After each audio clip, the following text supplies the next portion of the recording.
A grim discovery in Kosovo complicates prospects for peace. Plus, happy with what's going on in this country today, and I'm not happy with what's moving our government, and I'm very, very concerned that things have got to be changed. Plus, growing pains for a political upstart. The Reform Party sets its sights on 2000 and asks whether there's life after Ross Perot. It is 5 p.m. on the East Coast, 2 p.m. on the West. This is CNN Saturday. I'm Brian Nelson at the CNN Center in Atlanta. Thank you for joining us. We begin in Kosovo, where 6 weeks after NATO soldiers began their peacekeeping duties, a grim reminder that the alliance cannot prevent violence between rival ethnic groups. The investigation is underway into last night's massacre of Serb farm workers. British peacekeepers discovered 14 bodies in a field south of the provincial capital, Pristina. Serbs blame ethnic Albanians for the attack, and CNN's Nick Robertson has our report. Racked by grief, Slavica struggles to come to terms with the death of her husband, Dragan, a Serb killed in a nighttime shooting. He was murdered along with 13 other Serbs a mile from their village as they were leaving their fields late Friday night after harvesting their crops. British K4 troops were first on the scene, investigating shots heard by their patrol and calls from villagers concerned about the late return of their men. A group of 13 individuals were found in a circle next to the combine harvester. The combine harvester was still running at the time, and about 150 meters away, another male was found shot on the top of a tractor. Overnight, British military police removed the bodies, taking them to a Pristina hospital for investigation. International War Crimes Tribunal experts will assist them in the search for clues into the killing. The commander of all the international troops in Kosovo reacted swiftly to condemn the killings. We saw last night a cowardly act of brutal and cold murder, perpetrated against citizens doing perhaps the most innocent of pastimes, haymaking on a summer's evening. The head of the UN in Kosovo pledged full support to track down the killers. I expect an urgent and relentless investigation to bring the perpetrators to justice without delay. NATO troops have now stepped up their patrols in a predominantly Serb village, home to about 80 Serb families. The killing has highlighted Serb fears that they are no longer safe in Kosovo. They say they've been complaining to KFOR for some time that they do not feel protected. For many in the village, the news of the murders was all too much. It is the single biggest killing since KFOR arrived in Kosovo, and it raises many questions for the villagers. This is a shame for all the world, he says. It's a shame for all these forces. They came as peacekeepers. I don't see KFOR stopping and identifying people, he says. Albanians were around here the other night. In the Serbian community, suspicion for killings like these often falls on the Kosovo Liberation Army. They have denied any involvement, and their political leader called on Kosovo's Serbs to stay. I call the Serbs of Kosovo not to leave Kosovo and not to be afraid of Albanians and to respect each other and stay and live as equal citizens. Feeling unsafe, many Serbs have already left the province since the ethnic Albanians started returning. In Gracko, the Serbs had wanted to stay. For them now, a very difficult time ahead. Nick Robertson, CNN, Gracko, Kosovo. Yugoslavia's president is denouncing NATO and the United Nations for allowing the massacre in Kosovo. Slobodan Milosevic is also demanding the return of his forces to the province. Mr. Milosevic continues to face some opposition at home, and there are growing protests in Serbia calling for his ouster. Joining me to discuss the latest development is Jack Scanlon. He's the former U.S. ambassador to Yugoslavia. Mr. Scanlon, thanks for being with us. My pleasure. Mr. Milosevic is taking advantage, I guess, if you could say this, of this tragic death of 14 farm workers to blame NATO for foot-dragging in the disarming of KLA forces in Kosovo, and at the same time wants Serb policemen and troops to come back into the province. Should this tactic be given any serious consideration? No, obviously this is a terrible tragedy that happened in Kosovo, but Milosevic is a politician who will take advantage of every possible means he can to push for some sort of identity with the Serbian people. Obviously, the Serbian people are going to be shocked and unhappy about this, but I don't think for a minute we should take him seriously. It's strictly a political move by him. There are some reports, though, that the KLA is going slow on the handing over of weapons under the agreement with NATO, that they're holding back large portions of their small arms weapons. Does Mr. Milosevic have an issue here? Well, Mr. Milosevic wants to stay in power, and he will do anything he can to stay in power. And his interest is his continued hold on political power, not the welfare of the Serbian people. He's proved that over and over again. So surely there are issues, and surely NATO will deal with those issues as best they can. But I don't think we should give Mr. Milosevic an inch. What about the KLA? They've disavowed all responsibility for these 14 deaths. Well, that's the people that are there on the ground have the responsibility for sorting this all out. I think certainly the responsible Albanian leaders in Kosovo will not want to be associated with this, and I think it very likely was not a planned operation. It was very likely carried out by some rogue elements. You know, there's no really terribly effective command and control over the KLA. Mm-hmm.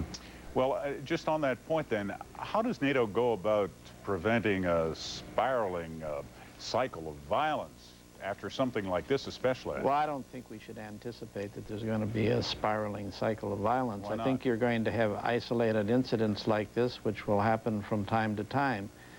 NATO will do its best, obviously, to police the atmosphere there. I've seen some complaints recently that the United Nations has not been getting an international police force in there as rapidly as they were supposed to, so that's an issue also. But the people on the ground will do what they can to get the situation under control, and I don't think we should anticipate that this will lead to, as you say, a spiraling cycle of violence. Let's go back to Mr. Milosevic, if we can, for just a moment. There have been some anti-Milosevic demonstrations that have been going on for several weeks now. They don't appear to be getting much traction. They're drawing a lot of people out, but it doesn't seem to be going anywhere. What are your thoughts? Well, it's a growing thing. There's a movement called the Alliance for Change, which is more of a movement than a political party, and it's been behind most of the demonstrations. There's a recent poll that was just taken by a polling organization that's done a lot of polls in the past for the United States Information Agency. In this case, they did it for the Alliance for Change, which shows that a majority of Serbs definitely want to change. They want the Milosevic regime ousted, not just he, but his entire regime.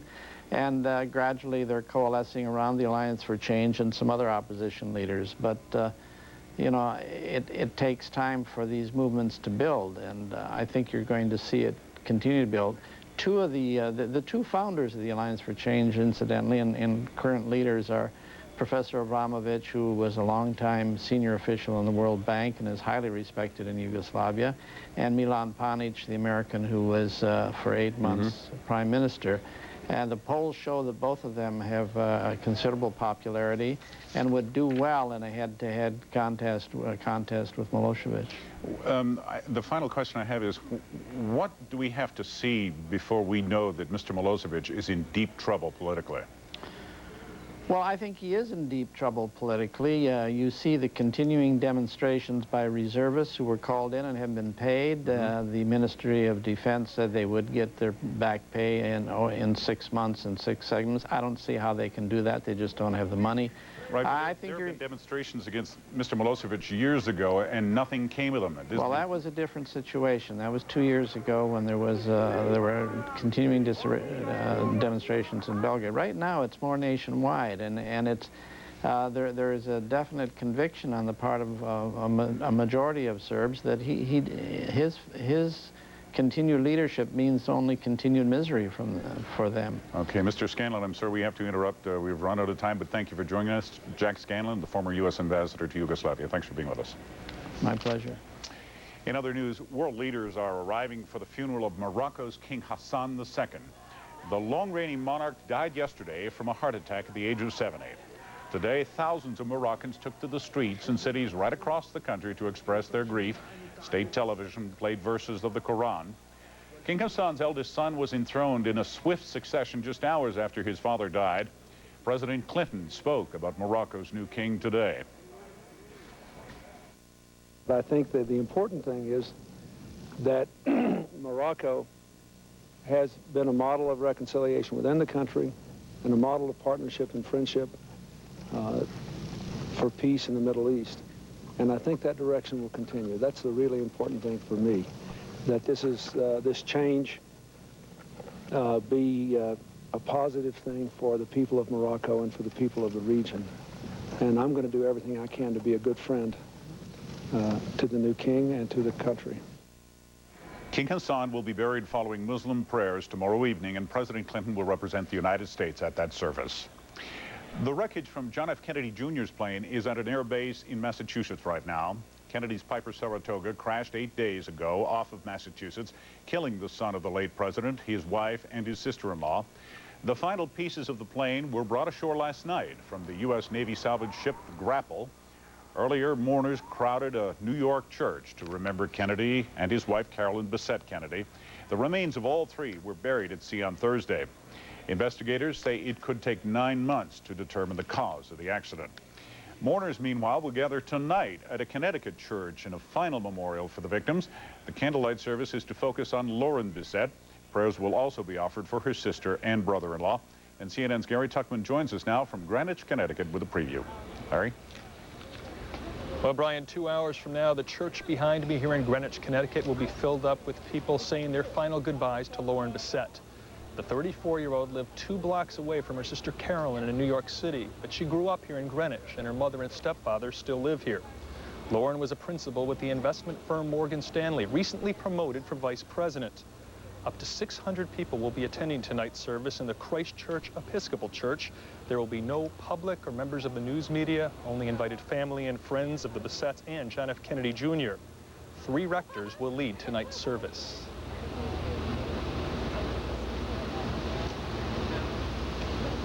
We apologize. One of the rectors told us that this will be a very emotional service today.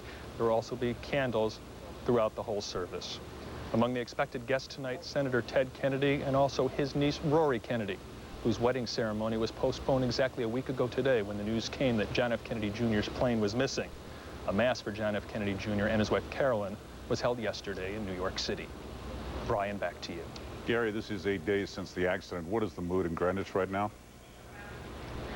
It's been a very difficult week here in Greenwich, as it has been in many other places, but people here who knew the Bessettes and talked so fondly of them have had a very tough time. Last Sunday at a Catholic church just a couple of miles away from here, just to give you an example, a special service was held for children to explain to them what happened. And even today, people are coming by this church and laying bouquets of flowers in front of the building. Brian? All right, thank you. CNN's Gary Tuchman in Greenwich, Connecticut. And still to come on CNN Saturday, the Reform Party and the race for the White House. How does its founder figure into the equation? And later, why it's the second test time around for some college hopefuls.